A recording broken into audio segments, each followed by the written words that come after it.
અમારી ચેનલને સબસ્ક્રાઈબ કરો અને બેલ આઇકન પ્રેસ કરો.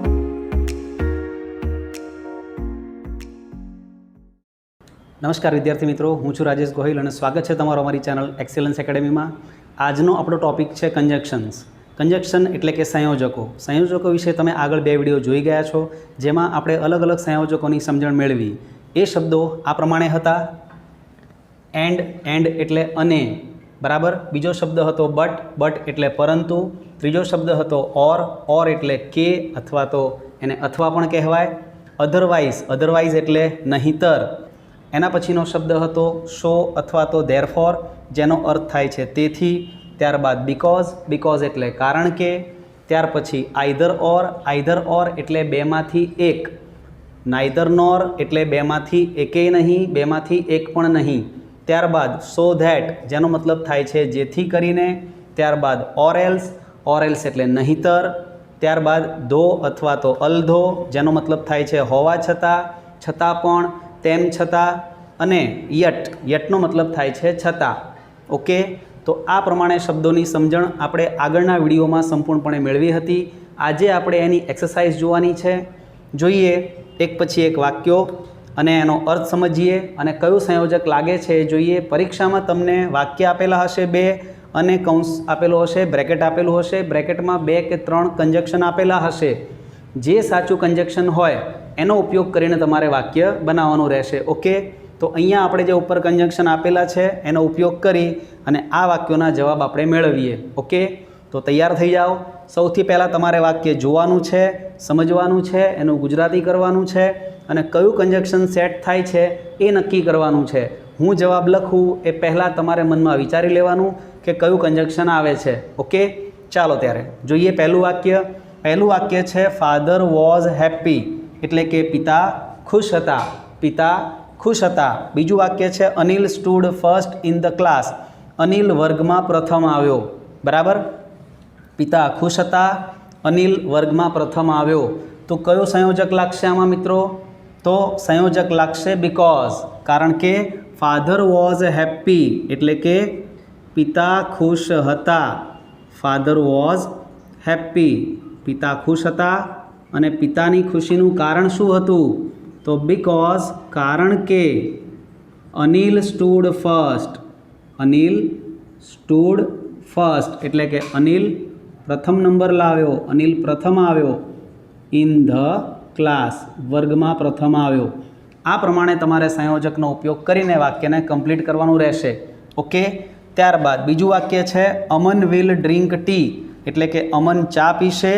અમન will drink coffee, Aman coffee પીશે. તો બંને વસ્તુ તો નહીં પીવે, બેમાંથી એક પીશે. બેમાંથી એક એટલે આવશે આઈધર ઓર. ઓકે, તો વાક્ય કઈ રીતે બનશે? વાક્ય બનશે જેટલું કોમન વાક્ય છે અમન વિલ ડ્રિંક, આટલું વાક્ય બંને વાક્યોની અંદર આપેલું છે ને એ કોમન છે. બરાબર, એટલે અમન વિલ ડ્રિંક આપણે એકવાર લખી નાખવાનું છે. પછી જે આપણા 2 વિકલ્પો વધ્યા ટી અને કોફી, એની પહેલાં આઈધર અને ઓર, એટલે કે ટીની પહેલાં લખીશું આઈધર અને કોફીની પહેલાં લખીશું ઓર. તો કઈ રીતે? Aman will drink either tea, અને આઈધર ટી પછી બીજો વિકલ્પ ઓર કોફી. તો વાક્ય બન્યું Aman will drink either tea or coffee. Okay મિત્રો, ત્યારબાદ ત્રીજું વાક્ય મનન કેમ હોમ, એટલે કે મનન આવ્યો ઘરે. મનન ઘરે આવ્યો. હી હેડ હિઝ ડિનર, તેને તેનું ભોજન લીધું.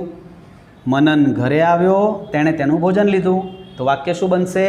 મનન ઘરે આવ્યો અને, એટલે આવશે and.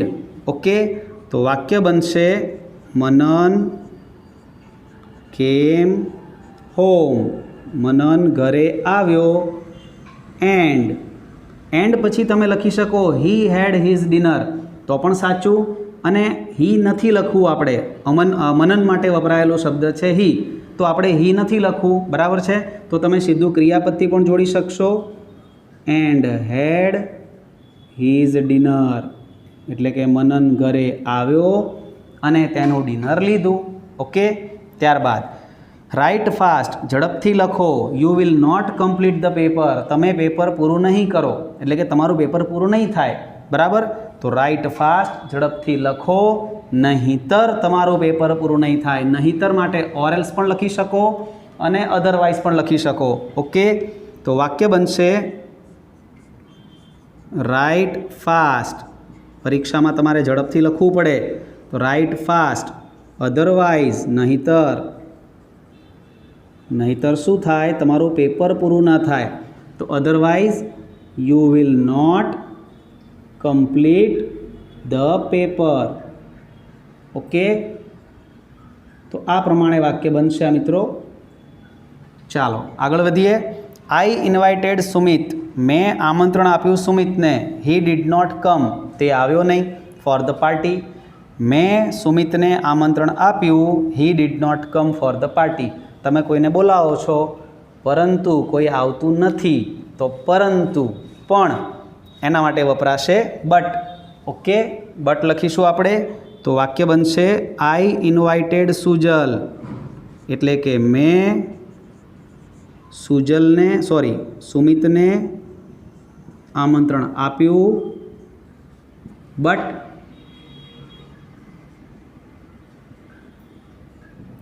he did not come for the party, પરંતુ તે પાર્ટી માટે કે પાર્ટીમાં આવ્યો નહીં. બરાબર? પાર્ટીમાં જવા માટે તો કેવા ઉતાવળા હોય, પણ તોય ઘણા લોકો પાર્ટીમાં નથી જતા હોતા. બરાબર મિત્રો? આગળ વધીએ. વાક્ય નંબર 6. હી ઇઝ સ્ટ્રોંગ, એટલે કે તે શક્તિશાળી છે. He can lift this heavy bag, તે આ ભારે બેગને ઉચકી શકે છે. તે શક્તિશાળી છે, તે આ ભારે બેગને ઉચકી શકે છે. તો તે શક્તિશાળી છે, તેથી તે આ ભારે બેગને ઉચકી શકે છે. તો કયો સંયોજક આવ્યું? તેથી. એટલે સો અથવા તો ધેરફોરથી તમે વાક્ય બનાવી શકો. તો વાક્ય બનશે હી ઇઝ સ્ટ્રોંગ, એટલે કે તે શક્તિશાળી છે. સો પણ લખી શકાય, ધેરફોર પણ લખી શકાય. સો હી કેન લિફ્ટ, તે ઉચકી શકે છે ધીસ હેવી બેગ, તેથી તે આ ભારે બેગને ઉચકી શકે છે. ઓકે, ત્યારબાદ વાક્ય number 7. Ravi can not understand Gujarati, Ravi નથી સમજી શકતો Gujarati. He can not speak Gujarati, તે ગુજરાતી બોલી નથી શકતો. એટલે રવિ ન તો ગુજરાતી સમજી શકે છે કે ન તો બોલી શકે છે. તો કયો શબ્દ આવશે? આ પણ નહીં, પેલું પણ નહીં, એટલે કે બેમાંથી એક પણ નહીં. તો નાઈધર નોર. હવે જ્યારે નાઈધર શબ્દનો ઉપયોગ કરીએ ત્યારે આ નોટ લખવાનું થશે નહીં, કારણ કે નાઈધરનો મતલબ જ નહીં થાય છે. બરાબર? ઓકે મિત્રો, તો વાક્ય બનશે રવિ કેન, પછી બે વિકલ્પો છે, નથી સમજી શકતો, નથી બોલી શકતો. તો પહેલાં આપણે નાઈધર લખીશું અને પછી ક્રિયાપદ understand. Ravi can neither understand nor speak Gujarati. Ravi can neither understand nor speak Gujarati, એટલે કે રવિ ન તો ગુજરાતી સમજી શકે છે કે ના તો બોલી શકે છે. ઓકે મિત્રો, આગળ વધીએ. ગ્રેન્ડફાધર ઇઝ ઓલ્ડ, એટલે કે દાદા વૃદ્ધ છે. He can walk long distance, તે લાંબુ અંતર ચાલી શકે છે. દાદા વૃદ્ધ છે તો લાંબુ અંતર ના ચાલી શકે, પરંતુ ચાલી શકે છે. બરાબર છે? છતાં ચાલી શકે છે. તો તમે અહીંયા બટનો ઉપયોગ પણ કરી શકો અને યટનો ઉપયોગ પણ કરી શકો. ઓકે, અને એ સિવાય અહીંયા ધો અને અલધો આપેલા છે. હોવા છતાં, દાદા વૃદ્ધ છે છતાં, દાદા વૃદ્ધ હોવા છતાં તે લાંબુ અંતર ચાલી શકે છે. તો ધો પણ લખી શકાય, યટ પણ ચાલશે અને બટનો પણ ઉપયોગ કરી શકો. બ્રેકેટમાં જે આપેલું હોય એ તમારે ઉપયોગ કરવાનો. ઓકે, તો અહીંયા આપણે ધારો કે આ વાક્ય ધોથી બનાવીએ તો વાક્ય આવું બનશે કે ધો ગ્રેન્ડફાધર ઇઝ ઓલ્ડ, એટલે કે દાદા વૃદ્ધ છે છતાં હી કેન વોક, તે ચાલી શકે છે લોંગ ડિસ્ટન્સીસ, દાદા વૃદ્ધ છે છતાં તે લાંબુ અંતર ચાલી શકે છે. ઓકે. ત્યારબાદ 9મું વાક્ય છે સ્પીક ધ ટ્રુથ, એટલે કે સત્ય બોલો. યુ વિલ બી પનિશ્ડ, તમને સજા થશે. તો સત્ય બોલશો તેથી સજા થશે? નહીં. સત્ય નહીં બોલો તો સજા થશે. એટલે સત્ય બોલો નહીંતર તમને સજા થશે. તો નહીંતર માટે કયો શબ્દ છે? નહીંતર માટે ઓર એલ્સ પણ છે અને અધરવાઇઝ પણ છે. બંનેમાંથી તમે ગમે તેનો ઉપયોગ કરી શકો મિત્રો. તો વાક્ય બનશે સ્પીક ધ ટ્રુથ, એટલે કે સત્ય બોલો, ઓર એલ્સ નહીંતર, યુ વિલ બી પનિશ્ડ નહીંતર તમને સજા થશે. ઓકે, ચાલો આગળ વધીએ. 10મું વાક્ય come in sit with me, એટલે કે અંદર આવો મારી સાથે બેસો. અંદર આવો મારી સાથે બેસો. તો કયું સંયોજક લાગશે? સંયોજક લાગશે એન્ડ. કઈ રીતે બનશે વાક્ય? વાક્ય બનશે કમ ઇન, અંદર આવો, એન્ડ સિટ વિથ મી, અને મારી સાથે બેસો. બરાબર છે? તો એન્ડ સંયોજકથી આ વાક્ય બનશે. ત્યારબાદ જનક ન્યૂ ધ ફેક્ટ્સ, એટલે કે જનક હકીકતો જાણતો હતો. ફેક્ટ્સ એટલે હકીકતો. He did not tell anyone, તેણે કોઈને કહી નહીં. જનક હકીકતો જાણતો હતો, તેણે કોઈને પણ કહી નહીં. તો વાક્ય કઈ રીતે બનશે મિત્રો? જનક હકીકતો જાણતો હતો પરંતુ તેને કોઈને પણ કહી નહીં. પરંતુ લાગશે એટલે કે બટ. તો વાક્ય બનશે જનક ન્યૂ ધ ફેક્ટ્સ, જનક હકીકતો જાણતો હતો બટ પરંતુ he did not tell anyone, તેને કોઈને પણ કહી નહીં. ઓકે. વાક્ય number 12 the merchant was guilty. Guilty એટલે અપરાધી અથવા તો ગુનેગાર. મર્ચન્ટ એટલે વેપારી, તમને ખ્યાલ જ હશે. તો વેપારી અપરાધી હતો. The king put him in prison. રાજાએ શું કર્યું? The king put him in prison. રાજાએ તેને જેલમાં નાખ્યો. બરાબર. તો વેપારી અપરાધી હતો, વેપારી ગુનેગાર હતો, તેથી રાજાએ તેને જેલમાં નાખ્યો. તો તેથી માટે આવશે સો અથવા તો ધેરફોર, બંને વાપરી શકાય. તો વાક્ય બનાવીએ. ધ મર્ચન્ટ વોઝ ગિલ્ટી, સો તેથી the king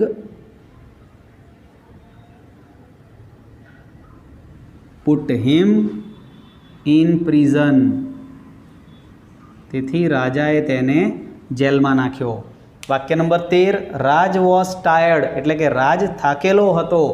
he wanted to sleep, તે સૂવા ઈચ્છતો હતો, તે સૂવા માગતો હતો. તો રાજ થાકેલો હતો તેથી તે સૂવા માગતો હતો. બરાબર ને મિત્રો? તો શું આવશે? સો અથવા તો ધેરફોર, બેમાંથી ગમે તે ચાલે. તો વાક્ય બનાવીએ. રાજ વોઝ ટાયર્ડ, એટલે કે રાજ થાકેલો હતો. રાજ વોઝ ટાયર્ડ, રાજ થાકેલો હતો. ધેરફોર તેથી હી વોન્ટેડ ટુ સ્લીપ, તેથી તે સૂવા ઈચ્છતો હતો કે સૂવા માગતો હતો. ઓકે. વાક્ય નંબર 14 વી ટ્રસ્ટ હિમ, એટલે કે અમે તેના પર ભરોસો કરીએ છીએ, અમે તેના પર વિશ્વાસ કરીએ છીએ. હી ઇઝ ઓનેસ્ટ, તે પ્રામાણિક છે. તો કેવા વ્યક્તિ પર ભરોસો કરીએ? જે પ્રામાણિક હોય. તો અમે તેના પર ભરોસો કરીએ છીએ કારણ કે તે પ્રામાણિક છે. કારણ કે એટલે આવશે બીકોઝ. તો વાક્ય બનશે વી ટ્રસ્ટ હિમ, અમે તેના પર ભરોસો કરીએ છીએ બીકોઝ, કારણ કે હી ઇઝ ઓનેસ્ટ, કારણ કે તે પ્રામાણિક છે. Right. Manish will study, Manish will play tennis. જુઓ ફરીથી તમને યાદ આવી ગયો હશે કયો ટોપિક છે. મનીષ વિલ સ્ટડી, મનીષ અભ્યાસ કરશે. Manish will play tennis, Manish tennis રમશે. બંને સાથે તો થઈ ના શકે. એક ક્રિયા અથવા તો બીજી ક્રિયા, બેમાંથી એકની પસંદગી કરવી પડે. તો બેમાંથી એકની પસંદગી કરવાની હોય તો શું આવશે? આઈધર ઓર. ઓકે, તો વાક્ય કઈ રીતે બનશે? વાક્ય બનશે મનીષ વિલ. હવે જે ઓપ્શન છે એ સ્ટડી કરવી અથવા તો ટેનિસ રમવી, આ બે ઓપ્શન છે. એટલે એ બે ઓપ્શનની પહેલાં આપણે મૂકવું પડશે આઈધર અને ઓર. એટલે કે સ્ટડીની પહેલાં મૂકીશું આઈધર અને પ્લેની પહેલાં મૂકીશું ઓર. તો વાક્ય બનશે Manish will either study or play tennis. તો તમે જોયું મિત્રો, જે કોમન વાક્ય છે મનીષ વિલ બંનેમાં, એ આપણે એક જ વાર લખવાનું થશે. Okay, Manish will either study or play tennis. ચાલો આગળ વધીએ. વાક્ય નંબર 16. Father was angry. પિતા ગુસ્સે હતા. હી ડીડ નોટ સે એનીથિંગ. તેમણે કંઈ ન કહ્યું. પપ્પા ગુસ્સે હતા, કોઈ વાતને લઈને પિતાજી ગુસ્સે હતા. હી ડીડ નોટ સે એનીથિંગ. તેમણે કંઈ ન કહ્યું. તો કયો શબ્દ આવશે? પિતા ગુસ્સે હતા છતાં પણ તેમણે કંઈ ન કહ્યું. છતાં તેમણે કંઈ ન કહ્યું. તો આપણે યટ લખી શકીએ, બરાબર છે. ધો અલધો લખી શકીએ અને બટ પણ લખી શકીએ. બ્રેકેટમાં તમને જે ઓપ્શનમાં આપેલું હોય એ તમારે મૂકવાનું. અહીંયા આપણે આપણી રીતે મૂકીશું. તો વાક્ય ધોથી પણ બનશે, યટથી પણ બનશે. ચાલો યટથી બનાવીએ. Father was angry. પિતા ગુસ્સે હતા. યટ છતાં હી ડીડ નોટ સે એનીથિંગ. છતાં તેમણે કંઈ ન કહ્યું. ચાલો આગળ. વાક્ય નંબર 17. It is raining. વરસાદ વરસી રહ્યો છે. The schools are closed. શાળાઓ બંધ છે. વરસાદ વરસી રહ્યો છે, શાળાઓ બંધ છે. તો વરસાદ વરસી રહ્યો છે તેથી શાળાઓ બંધ છે. બરાબર મિત્રો? તો તેથી એટલે શું આવશે? ધેરફોર. અથવા તો સો પણ લખી શકાય. It is raining. વરસાદ વરસી રહ્યો છે. સો તેથી ધ સ્કૂલ્સ આર ક્લોઝડ. તેથી શાળાઓ બંધ છે. ઓકે, ત્યારબાદ નેક્સ્ટ સેન્ટેન્સ જોઈએ. Sentence number 18. I will have T. એટલે કે હું ચા લઈશ. આઈ વિલ હેવ કોફી. હું કોફી લઈશ. બરાબર? તો બંને તો લેવાય નહીં, બેમાંથી એક જ લઈશું. તો વાક્ય કઈ રીતે બનશે?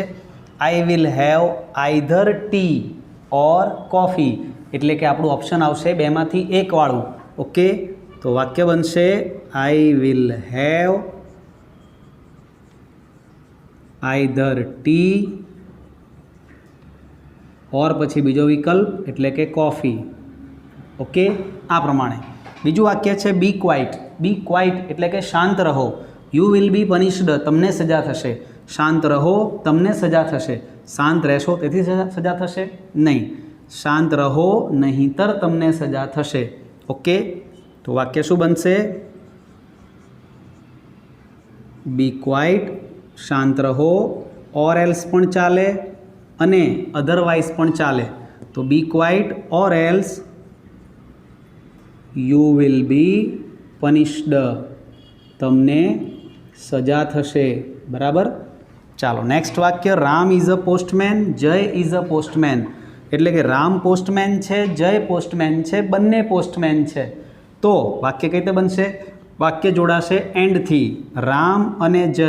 એટલે કે વાક્ય બન્યું રામ એન્ડ જય. પછી અહીંયા ઇઝ આપેલું છે, પણ હવે આપણે બે વ્યક્તિની વાત કરી રહ્યા છીએ એટલે ઇઝ નહીં આવે પરંતુ આવશે આર. રામ એન્ડ જય આર. અને પોસ્ટમેન જે એક વચન છે એના બદલે આપણે પોસ્ટમેન બહુવચન લખીશું. પોસ્ટમેન બહુવચન લખો એટલે શું થઈ જાય મિત્રો? MEN. આ ખાસ ધ્યાન રાખવું, અહીંયા ભૂલો થવાની સંભાવના વધારે હોય છે. રામ એન્ડ જય આર પોસ્ટમેન. પોસ્ટમેનમાં MEN. ઓકે, કારણ કે બહુવચન નામ છે. હવે રામ અને જય બંનેની વાત છે. ચાલો આગળ વધીએ. Manoj will not bat. Manoj batting નહીં કરે. મનોજ વિલ નોટ બોલ. મનોજ બોલિંગ પણ નહીં કરે, નહીં બેટિંગ કરે, નહીં બોલિંગ કરે. બેમાંથી એક પણ નહીં કરે. બેમાંથી એક પણ નહીં એટલે નાઇધર નોર. તો વાક્ય શું બનશે? મનોજ વિલ. પછી આપણા ઓપ્શન છે બેટ અને બોલ. એટલે નોટ તો આવશે નહીં, નાઈધર લખો એટલે નોટ નથી લખવાનું, તો નોટની જગ્યાએ શું લખીશું આપણે? નાઈધર. મનોજ વિલ નાઈધર બેટ નોર બોલ. ઓકે, આ પ્રમાણે. ત્યારબાદ 22 નંબરનું વાક્ય, આઈ વોઝ લેટ, હું મોડો હતો. The teacher did not get angry, teacher ગુસ્સે ન થયા. હું મોડો હતો, આઈ વોઝ લેટ, છતાં પણ ટીચર ગુસ્સે ન થયા. છતાં ટીચર ગુસ્સે ન થયા તો આપણે લખી શકીએ યટ. તમે બટ પણ લખી શકો, અને જો ધો લખવું હોય તો વાક્યની શરૂઆતમાં લખવું પડે. ઓકે, વાક્ય છે આઈ વોઝ લેટ, હું મોડો હતો. યટ, છતાં. ધ ટીચર, શિક્ષક, ડીડ નોટ ગેટ એંગ્રી, છતાં ટીચર ગુસ્સે ન થયા. બરાબર. ચાલો નેક્સ્ટ સેન્ટેન્સ છે, Girish is suffering from cold, Girish પીડાઈ રહ્યો છે શરદીથી. Girish is suffering from fever, Girish પીડાઈ રહ્યો છે તાવથી. કદાચ કોરોનાની અસર હોઈ શકે, ચેક કરાવવું પડે. બરાબર છે. તો વાક્ય કઈ રીતે બનશે? ગિરીશ શરદી અને તાવથી પીડાઈ રહ્યો છે. બરાબર છે. તો એન્ડ જોડવાનું છે આપણે. વાક્ય બન્યું Girish is suffering from, Girish is suffering from cold and fever. Okay, તો આ પ્રમાણે વાક્ય બનશે, ગિરીશ પીડાઈ રહ્યો છે શરદીથી અને તાવથી. ચાલો આગળ વધીએ. વાક્ય નંબર 24 નંબરનું વાક્ય છે, પ્લીઝ ટેક રેસ્ટ, મહેરબાની કરીને આરામ કરો. You are fit for the test tomorrow, તમે આવતીકાલની પરીક્ષા માટે ફિટ થઈ જાઓ એ માટે. બરાબર.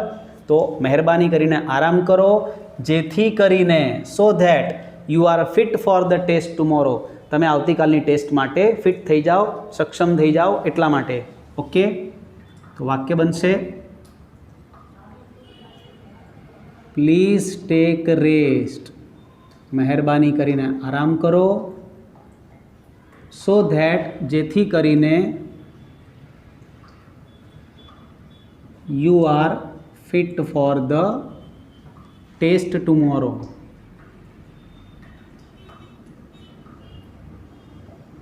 આ રીતે બનશે. નેક્સ્ટ 25 નંબરનું વાક્ય, સમીર ઇઝ નોટ વેલ, એટલે કે સમીરને મજા નથી. He has come to school, તે સ્કૂલ આવ્યો છે. સમીરને મજા નથી, તે સ્કૂલ આવ્યો છે. સમીરને મજા નથી, છતાં તે સ્કૂલ આવ્યો છે. તો છતાં એટલે કે યટ. ઓકે, વાક્ય બનશે, સમીર ઇઝ નોટ વેલ, સમીરને મજા નથી. યટ, છતાં પણ, he has come to school, છતાં પણ તે સ્કૂલ આવ્યો છે. બીમાર હોય વ્યક્તિ, સાજો ન હોય, એ તકલીફ છે શરીરમાં, તો લોકો સ્કૂલે ન જાય. બરાબર. પરંતુ વ્યક્તિ હોશિયાર છે સમીર, કે બીમાર હોવા છતાં પણ એ સ્કૂલ ગયો છે. બરાબર. ચાલો number 26, Mit will come early, Mit વહેલો આવશે. He can get ready in time, તે સમયસર તૈયાર થઈ શકે. હી કેન ગેટ રેડી, તે તૈયાર થઈ શકે. ઇન ટાઈમ એટલે કે સમયસર. તો મિત વહેલો આવશે, જેથી કરીને તે સમયસર તૈયાર થઈ શકે. જેથી કરીને એટલે આવશે so that. Mit will come early, Mit વહેલો આવશે. સો ધેટ, જેથી કરીને, he can get ready in time, સમયસર તે તૈયાર થઈ શકે તે માટે તે વહેલો આવશે. વાક્ય નંબર 27, ઇટ ઇઝ રેનિંગ, વરસાદ વરસી રહ્યો છે. You should take an umbrella, તમારે છત્રી લેવી જોઈએ. તો વરસાદ વરસી રહ્યો છે, તેથી તમારે છત્રી લેવી જોઈએ. બરાબર મિત્રો. તો વાક્ય બનશે, ઇટ ઇઝ રેનિંગ, નહીં તો પલળી જવાય ને. વરસાદ વરસી રહ્યો હોય ને તમે છત્રી વગર નીકળો, રેનકોટ ના હોય તો ભીના થઈ જવાય, બીમાર પડી જવાય. એટલા માટે ઇટ ઇઝ રેનિંગ, વરસાદ પડી રહ્યો છે. સો, તેથી, યુ શુડ ટેક, તમારે લેવી જોઈએ, એન અમ્બ્રેલા, છત્રી લેવી જોઈએ. રન ફાસ્ટ, ઝડપથી દોડો. You will miss the bus, તમે બસ ચૂકી જશો, ઝડપથી દોડો, નહીંતર તમે બસ ચૂકી જશો. બરાબર. તો નહીંતર એટલે કયો શબ્દ? ઓર એલ્સ અથવા તો otherwise. Run fast, otherwise you will miss the bus. ઝડપી દોડવું પડે ને, નહીંતર બસ નીકળી જાય, બસ કે આપણી રાહ જોઈને ના ઊભી રહે, એટલા માટે આપણે દોડવું જોઈએ. Okay. Next sentence, come soon, જલ્દી આવો. You will not be allowed, તમને પરવાનગી આપવામાં નહીં આવે. You will not be allowed, તમને પરવાનગી આપવામાં નહીં આવે. ટુ એન્ટર ધ હોલ, હોલમાં પ્રવેશવાની. તો જલ્દી આવો, નહીંતર તમને હોલમાં પ્રવેશવાની પરવાનગી આપવામાં નહીં આવે. ઓકે. કયો શબ્દ આવ્યો? નહીંતર. કમ સૂન, અધરવાઇઝ, નહીંતર. તમે ઓર એલ્સ પણ લખી શકો, બંને શબ્દોનો મતલબ સેમ જ થાય છે. Otherwise you will not be allowed, નહીંતર તમને પરવાનગી આપવામાં નહીં આવે. શેની? ટુ એન્ટર ધ હોલ, હોલમાં પ્રવેશવાની. બરાબર. Next sentence number 30, I worked hard, મેં સખત મહેનત કરી, મેં સખત પ્રયત્ન કર્યો. I did not get good marks, મેં સારા માર્ક્સ ન મેળવ્યા. બને ઘણીવાર એવું, આપણે ખૂબ પ્રયત્ન કર્યો હોય એક્ઝામમાં, બહુ વાંચ્યું હોય, બહુ પેપર સોલ્વ કર્યા હોય, છતાં પણ આપણે સારા માર્ક્સ ન લાવી શકીએ. બને ને એવું મિત્રો? બરાબર. તો અહીંયા પણ વ્યક્તિ કહે છે આઈ વર્કડ હાર્ડ, મેં સખત મહેનત કરી. I did not get good marks, મેં સારા માર્ક્સ ન મેળવ્યા. તો છતાં પણ લખી શકાય. જો વાક્ય ધોથી બનાવવું હોય તો ધોને આપણે વાક્યની શરૂઆતમાં લખવું પડે આ પ્રમાણે, ધો આઈ વર્કડ હાર્ડ, મેં સખત મહેનત કરી. છતાં પણ, એટલે અહીંયા છતાં પણ આવી ગયું. પછી કોમા કરીને બીજું વાક્ય આપણે જોડી દેવાનું છે કે I did not get good marks, મેં સારા માર્ક્સ ન મેળવ્યા, સખત પ્રયત્ન કર્યો છતાં માર્ક્સ ન આવ્યા. નંબર 31, હી વોઝ હર્ટ, એટલે કે તે ઈજાગ્રસ્ત હતો. હી કન્ટિન્યુ ટુ પ્લે, તેણે ચાલવાનું ચાલુ રાખ્યું. તે ઈજાગ્રસ્ત હતો, તે હર્ટ હતો. હી કન્ટિન્યુ ટુ પ્લે, તેણે ચાલવાનું ચાલુ રાખ્યું. ઓકે. તો વાક્ય બનશે હી વોઝ હર્ટ, તે ઈજાગ્રસ્ત હતો. પછી તમે યટ પણ લખી શકો, બટ પણ લખી શકો, બંને સાચું. બરાબર. તો yet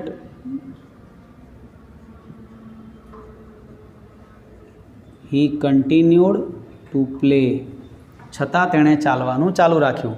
okay. Mansi is a clever girl, Richa is a clever girl.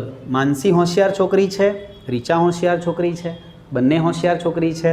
તો આ અને પેલું બંને. બરાબર. તો માનસી એન્ડ રીચા,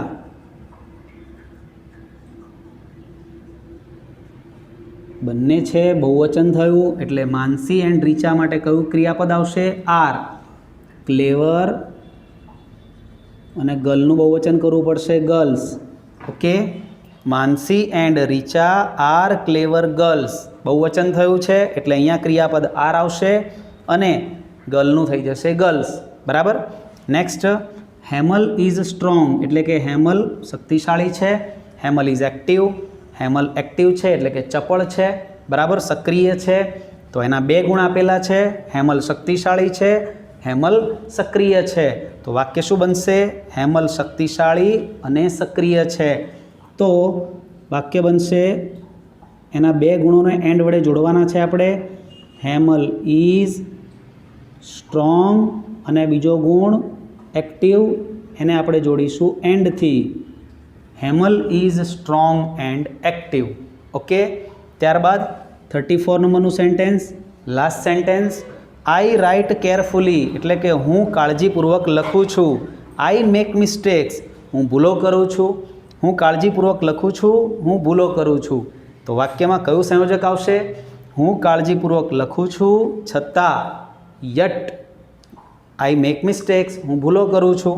ઓકે, તો વાક્ય બનશે આઈ રાઇટ કેરફુલી, હું કાળજીપૂર્વક લખું છું.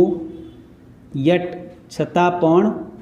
આઈ મેક મિસ્ટેક્સ, છતાં પણ હું ભૂલો કરું છું. ઓકે, તો આ છે કંજક્શન્સ અને એની એક્સરસાઇઝના 34 વાક્યો.